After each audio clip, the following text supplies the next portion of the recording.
इस बात की खुशी भी है कि मैं यहाँ रह पाया, क्योंकि इस वास्तु का भारत के इतिहास में एक बहुत बड़ा योगदान है।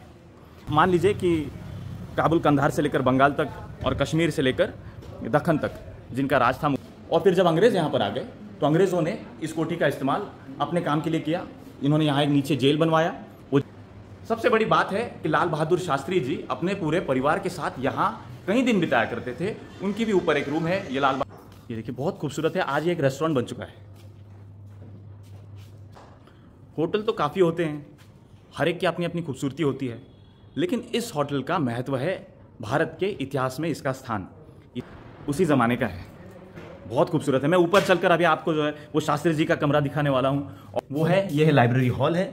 इसी लाइब्रेरी हॉल को लगकर एक रूम है जिसका दरवाज़ा यहाँ से खुलता है। यहाँ से आप सीधे लाइब्रेरी हॉल में आ सकते हैं। और रविंद्रनाथ टैगोर यहाँ पर रहा करते थे। सभी श्रोताओं को मैं प्रतीक देशमुख आप सबका आज प्रयागराज में एक वीडियो में स्वागत करता हूँ। बहुत ही मुश्किल है मेरे लिए, क्योंकि मैं हिंदी भाषा में पहली बार एक वीडियो कर रहा हूँ, लेकिन बात ही कुछ ऐसी है कि मैं इसके लिए ज़रा भी प्रिपेयर्ड नहीं था। और माफ़ कीजिएगा, बीच बीच में कुछ शब्द अंग्रेज़ी के आ सकते हैं, कुछ शब्द मातृभाषा मराठी से आ सकते हैं। लेकिन बात कुछ ऐसी है कि आज मैं इस जगह पर हूँ प्रयागराज में, जिसको हम कहते हैं कि बड़ी कोठी। बड़ी कोठी नाम से ये फेमस है। आज एक होटल बन चुका है। मैं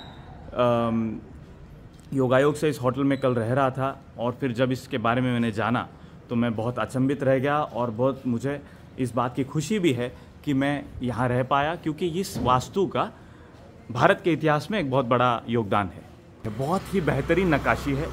इतनी सुंदर नक्काशी आपको विरले ही कहीं देखने को मिलेगी। आगे चलते हैं। यह अब एक होटल बन चुका है, और फिर जब अंग्रेज़ यहाँ पर आ गए तो अंग्रेज़ों ने इस कोठी का इस्तेमाल अपने काम के लिए किया। इन्होंने यहाँ एक नीचे जेल बनवाया। वो जेल भी मैं आपको दिखा दूंगा। उसी के साथ साथ बाद में ये कोठी यहाँ पर बहुत बड़े बड़े महानुभाव रह चुके हैं। शुरू करते हैं। आप देख सकते हैं यहाँ पर रविंद्रनाथ टैगोर जी की तस्वीर है। ऊपर एक कमरा है जहाँ पर रविंद्रनाथ टैगोर जी रहा करते थे। सामने उसी कमरे को लगकर एक लाइब्रेरी है। उसी लाइब्रेरी में वो पढ़ाई भी किया करते थे। यहाँ पर पंडित जवाहरलाल नेहरू जी भी आ चुके हैं। उन्हीं की एक तस्वीर है जहाँ पर आप देख सकते हैं कि कुमारिका अवस्था में इंदिरा जी भी हैं, और अपने पिताजी के हाथ में हाथ लिए वो चल रही हैं। सबसे बड़ी बात है कि लाल बहादुर शास्त्री जी अपने पूरे परिवार के साथ यहाँ कई दिन बिताया करते थे। उनकी भी ऊपर एक रूम है। ये लाल बहादुर शास्त्री जी की तस्वीर है। जाहिर है कि इंडियन नेशनल कांग्रेस से जुड़े हुए लोग हैं, तो अंग्रेज़ भी यहाँ पर काफ़ी आया करते थे। और ये सारे भारतीय स्वतंत्रता संग्राम के बाद की तस्वीरें हैं। अब आगे चलते हैं, देखते हैं कि होटल के स्वरूप में यहाँ पर क्या क्या है। आप देखिए, पुरानी लकड़ी का पूरा काम है, और मैंने देखा कि आज भी वही है, बस एक नई लिफ्ट यहाँ पर लग चुकी है। बाकी सब वैसे के वैसा ही है। देखिए कितनी सुंदर एंट्री है। आगे एक कोर्टयार्ड है। हिंदी में ये लोग इसे आंगन कह रहे हैं। हमारे मराठी में वाड़ा संस्कृति होती है, और जो बीच में जो इसे हम चौक कहते हैं, ये राजस्थानियों में भी होता है, इसे चौक कहते हैं। ये देखिए बहुत खूबसूरत है। आज ये एक रेस्टोरेंट बन चुका है।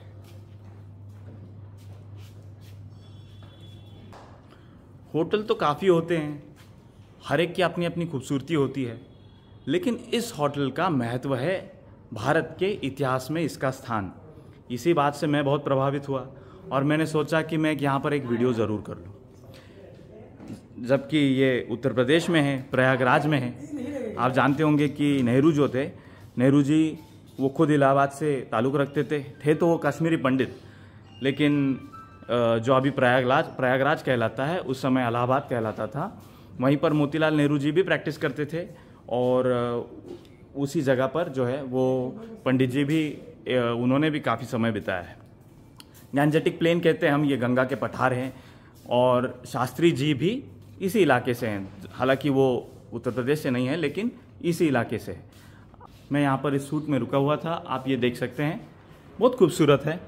एक कॉलोनियल स्टाइल का यहाँ पर बेड लगा हुआ है, और मैंने जब इनसे पूछा तो इन्होंने कहा कि ये सारा जो फर्नीचर है, ये सारा का सारा उसी ज़माने से है। बहुत ही कम एडिशन से यहाँ पे एयर कंडीशनिंग होगी या फिर और कुछ चीज़ें होंगी। उसके अलावा जो है वो सारा जो है वो उसी ज़माने का है। बहुत खूबसूरत है। मैं ऊपर चलकर अभी आपको जो है वो शास्त्री जी का कमरा दिखाने वाला हूँ। ये मैं लिफ्ट से आ गया हूँ अब पहले माले पर। ये फर्स्ट फ्लोर है। यहाँ पे भी होटल की कई सारी रूम्स हैं। ये आप देखिए, अलग अलग रूम्स हैं। एक मान्यता ऐसी है जिसकी पुष्टि नहीं है, लेकिन मान्यता ज़रूर है। कुछों का कहना है कि जब मीराबाई आई थी तो वो सामने वाले इस 102 नंबर के रूम में ठहरी हुई। जिस कमरे की मैं आपको बात कर रहा था कि यहाँ पर रविंद्रनाथ टैगोर जी रहते थे और साथ ही साथ वो अपनी पढ़ाई भी यहाँ करते थे, वो है, ये है लाइब्रेरी हॉल है। इसी लाइब्रेरी हॉल को लगकर एक रूम है जिसका दरवाज़ा यहाँ से खुलता है। यहाँ से आप सीधे लाइब्रेरी हॉल में आ सकते हैं और रविंद्रनाथ टैगोर यहाँ पर रहा करते थे। देखिए कितनी महत्वपूर्ण बात है और कितनी बड़ी बात है कि इस वास्तु में आज आप आकर रह सकते हैं, अनुभव कर सकते हैं। और ऐसी वास्तु जहाँ पर भारत के स्वतंत्रता संग्राम हो या फिर मुगल कालीन कोई सरदार हो, वो इसी वास्तु में रह चुके हों। कुछ और यहाँ पे दुर्लभ तस्वीरें हैं। ये मैं जो पहचान पा रहा हूँ, ये विजया लक्ष्मी पंडित जी हैं। ये पंडित जवाहरलाल नेहरू जी की जो है वो बहन है, छोटी बहन है, उम्र में उनसे काफ़ी छोटी थी। लेकिन ये भारत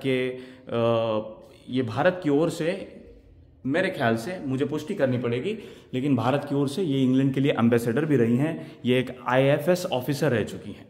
इन्होंने भारत के सिविल सर्विसेज में काफ़ी वक्त बिताया था। वहीं विजया लक्ष्मी पंडित जी का यहाँ पर फोटो है। यहाँ पर एक मंदिर है जो मुझे बताया गया है कि इस कोठी के जो मुगल काल के बाद जो ओनर थे, ये है राय अमरनाथ जी। इनके बारे में एक और बात मुझे बताई गई कि राय अमरनाथ जी यहाँ के प्रयागराज के तब के बहुत रईस व्यक्ति थे। इन्हीं की कार में लाल बहादुर शास्त्री जी जो हैं वो यहाँ पर घुमा करते थे। जाहिर सी बात है, हम सबको पता है कि लाल बहादुर शास्त्री जी की जो जीवनी है वो बहुत ही सरल है, बहुत ही सीधी सादी है। एक फिएट कार उन्होंने बहुत बाद में खरीदी थी और जिसका कर्ज उन्होंने उस समय बैंक को चुकाया भी था। तो ऐसे व्यक्ति को अगर कहीं घूमना हो, जो पूर्ण स्वरूप से जो है वो पब्लिक सर्विस में है और वो अपनी कोई गाड़ी नहीं रखता है, तो राय अमरनाथ जी उनको अपनी कार में घुमाते थे। यहाँ पर एक मंदिर है, बहुत ही खूबसूरत मंदिर है। अंदर भी जो नक्काशी है वो इतनी सुंदर है, ये कहीं राजपूताना या कहीं मराठा स्टाइल की आपको याद दिलाएंगे।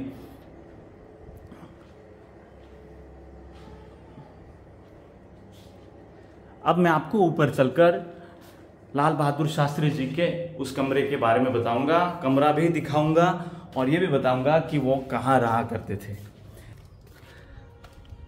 तो इसी कोठी के, इस होटल के ये दूसरे माले पर मैं आ चुका हूँ और सेकंड फ्लोर पर ये आप देख सकते हैं, ये जो रूम है ये 205 नंबर की, यहाँ पर लाल बहादुर शास्त्री जी रहा करते थे। देखिए कितनी खूबसूरत बात है। आज भी आप इस जगह को रेंट कर सकते हैं ये, और खुद रह भी सकते हैं। मुझे बताया गया कि वो यहाँ पे खुद रहा करते थे। जब उनको एकांत चाहिए होता था तो ऊपर एक और कमरा है जहाँ पर उनकी फैमिली रहा करती थी और यहाँ से उन्हें मिलने के लिए प्रयागराज में बहुत सारे जो है वो अतिथि आया करते थे, जो भारत के अलग अलग हिस्सों से आते थे। यहाँ से आप नीचे देख सकते हैं, पूरा नज़ारा मिलता है। उस समय जाहिर है कि ये प्रयागराज की एक ऐसी इमारत होती होगी जिससे बड़ा और यहाँ पे और कुछ नहीं होता होगा। इसी वजह से जो है वो ये सबसे ऊंची, और यहाँ से आप सारा नज़ारा देख सकते होंगे। उस ओर गंगा जी हैं जहाँ पर मैं आपको ऊपर का वीडियो फिर से दिखाऊंगा, तो गंगा जी का भी दर्शन आप वहाँ से कर सकते हैं।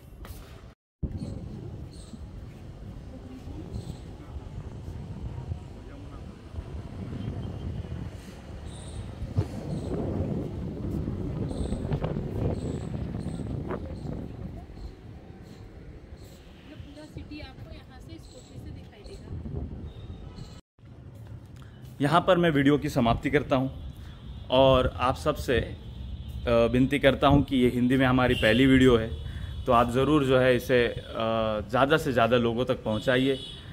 भाषा में या फिर कम्युनिकेट करने में मुझसे अगर कोई भी गलती हो गई हो तो मुझे आप माफ़ कीजिए, क्योंकि ये हमारा हिंदी भाषा में पहला प्रयास है। और मैं चाहता हूं कि अगर इस वीडियो को आपसे अगर प्यार मिले, अगर आप इसे और लोगों तक पहुंचाएं और हमें अगर कोई सकारात्मक इसमें प्रतिक्रियाएं आए तो मैं ज़रूर और भी इसमें वीडियो करना चाहूँगा। शुक्रिया।